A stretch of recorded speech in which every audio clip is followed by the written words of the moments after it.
Hey, it's me, Andrea Reynolds, aka the Social Studies Whisperer, coming to you from beautiful Asheville, North Carolina. Well, except today where it's rainy and gross outside. But the good thing about history is that it's weatherproof. I am on a mission to make history hip by helping teachers creatively connect the past to the present. I hope your school year is off to a good start if you're back in school. And if not, I know you're going to be soon. My first official work day is tomorrow. My new fifth graders have no idea the social studies awesomeness that is coming at them this year.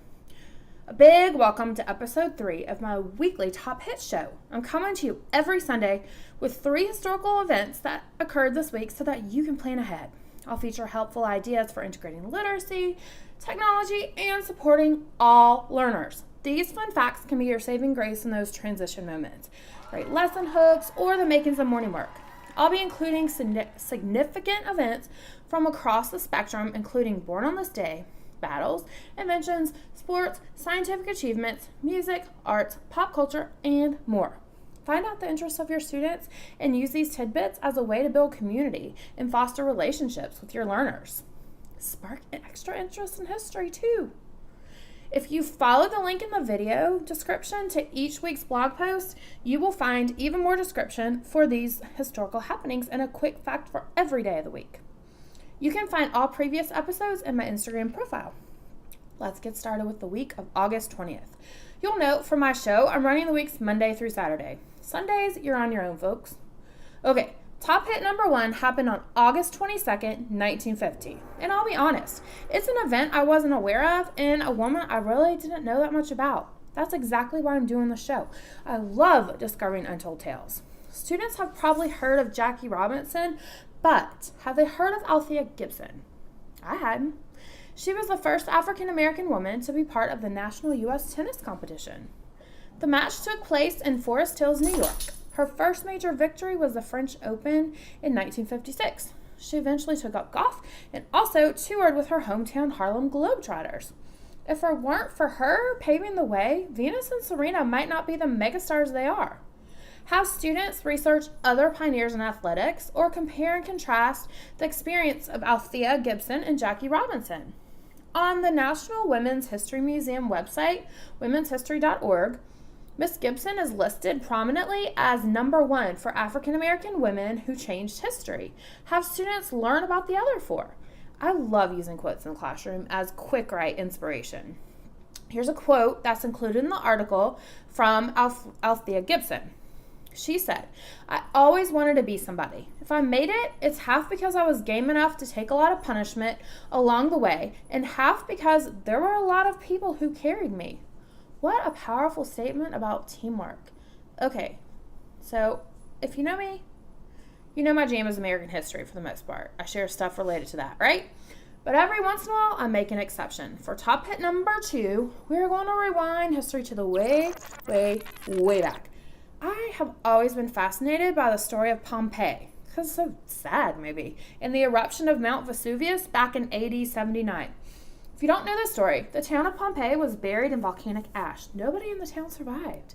Over time, people forgot all about the town until it was unearthed many, many years later. Because of the ash, stuff was preserved just as it was then. A few years ago, when I taught science and social studies, I decided to merge the two and do a Pompeii Day. It fits in earth science and history. Naturally, I incorporate a ton of literacy.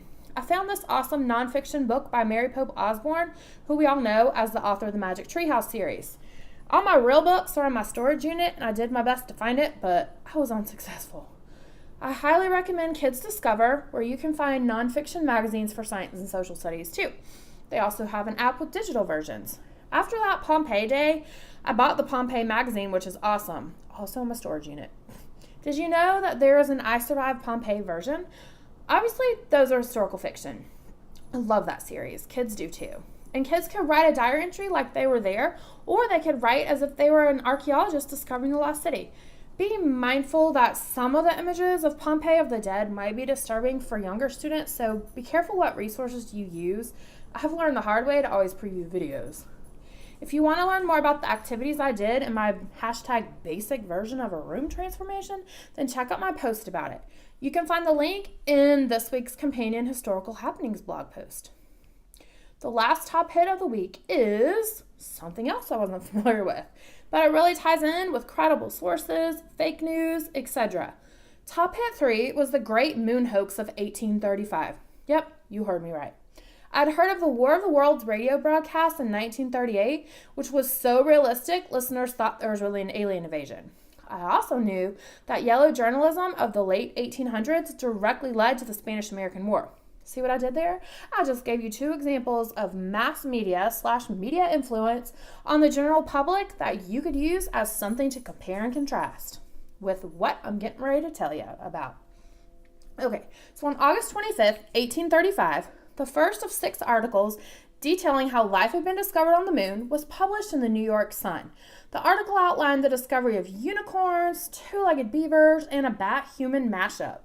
The problem was that the New York Sun was not at all the New York Times. It was a newspaper designed to be cheap and for entertainment purposes. The entire series was a satire, but people thought it was real.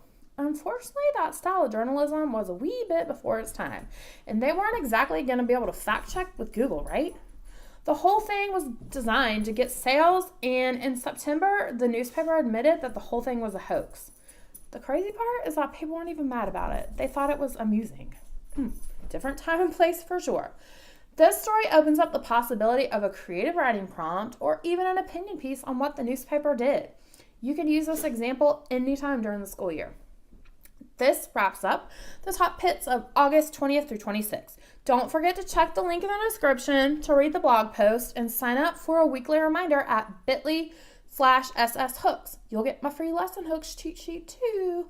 Thanks for watching, and be sure to let me know if you used any of these top hits. See you next Sunday for episode 4.